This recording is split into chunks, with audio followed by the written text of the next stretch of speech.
Привет, друзья мои! Я рада, что сегодня мы встретились у моего старого камина, что вы нашли время посетить меня в моем тихом уголке, где пахнет стариной. И вот часы настенные идут обратный счет. Это тоже хорошо. Значит, мы стали немного моложе. Мы часто собирались у моего камина, вели беседы, разговаривали о чем-то сокровенном. Я зажигала камин, и языки пламени с таким удовольствием лизали поленья и улетали высоко в небо. А потом, когда они догорали, в камине оставались маленькие черненькие угольки, блестящие, как глаза кошки. И издавали они чудесный смоленисто-древесный запах, аромат, который дурманил наши головы. Казалось, что мы опоены каким-то зельем. И нам было хорошо, нам нравилось, и мы были счастливы.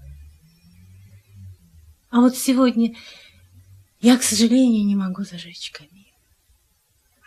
Жарко, душно. В этом году лето очень раннее и очень жаркое.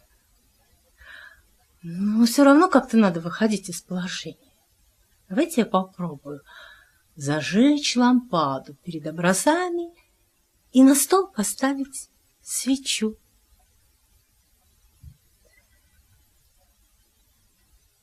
И все-таки иногда хочется остаться наедине с самим собой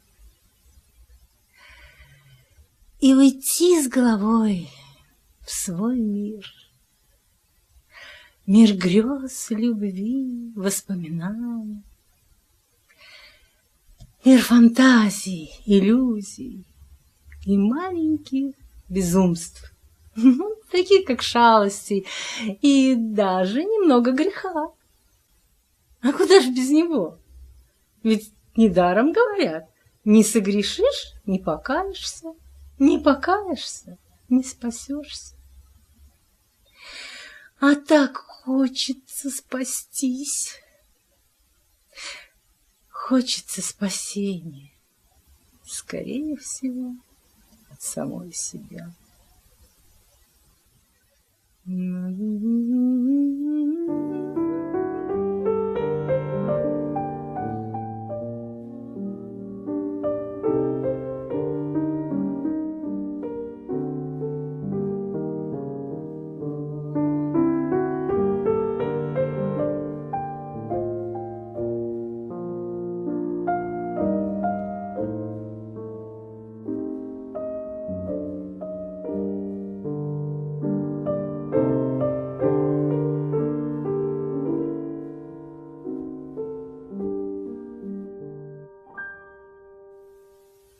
Мой голос одинок, но даже в час последний служить он будет мне и совести моей. Эдмон Ростан. Эдмон Ростан. Психолог человеческой души.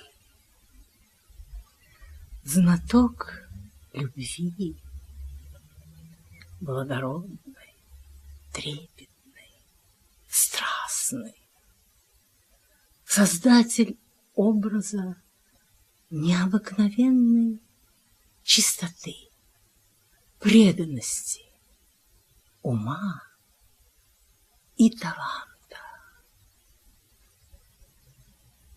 Вы, конечно, знали. Это Сирано де Бержак.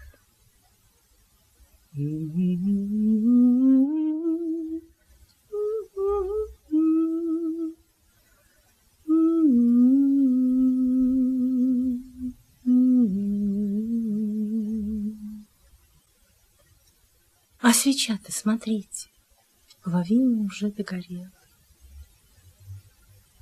И осветила мою комнату каким-то неясным сиянием.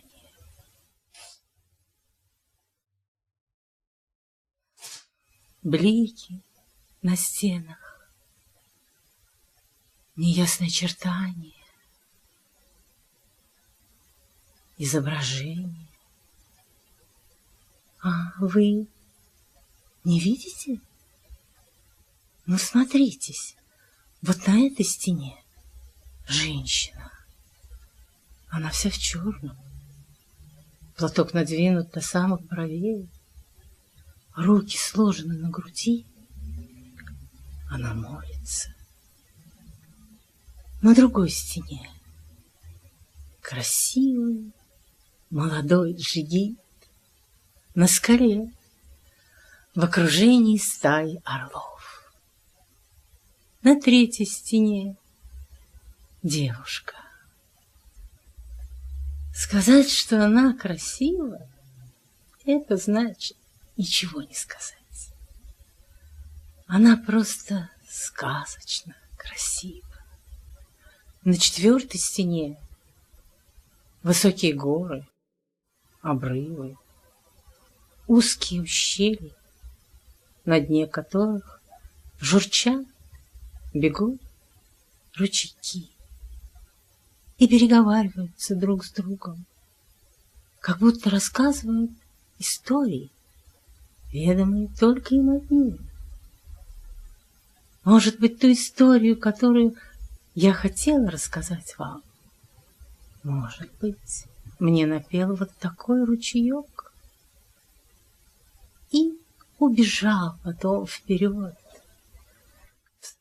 в свой нескончаемый путь, чтобы слиться с мощной, бурлящей, горной рекой.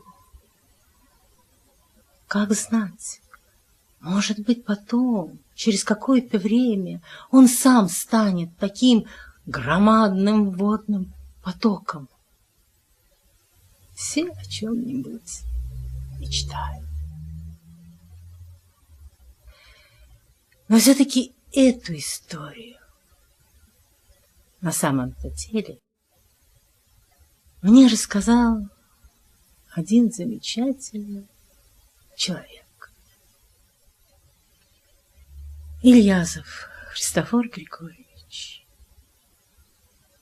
Его сейчас нет среди нас. Царство небесное. Эта легенда пришла к нам с Кавказских гор. И он рассказал ее среди своих друзей. Так, вроде бы к слову пришлось. А мне она глубоко засела в сознании. И долго я ее носила в себе. А потом родилась поэма. Поэма о любви. Великой, беззаветной, жертвенной, всепрощающей. Так могла любить только одна женщина. Мать. Поэма о любви матери к сыну. И что интересно, что эту легенду все кавказские народности считали своей. И не мудрено. У кавказцев какое-то необыкновенно обостренно трепетное отношение к своим матерям. Поэму я читала потом, прилюдно, в обществе кавказских друзей и со сцены. Ну, хвастать не буду, но отзывы получала чудесные. Но поверьте мне, вот этот человек, уже не молодой, видавший жизнь, испытавший в жизни много. Этот седовласый мужчина, он плакал. И клянусь, что более высокой похвалы и признание моему творчеству я не ощущала всю свою жизнь. Итак, сердце матери. Однако я должна просить у вас прощения, потому что сегодня я не могу прочитать вам эту поэму. Она будет записана в передаче «Театр у микрофона». И тот, кто ее захочет послушать, услышит. Ручаюсь, что вам будет над чем задуматься. А сейчас я прощаюсь с вами. До новых встреч. Пока-пока.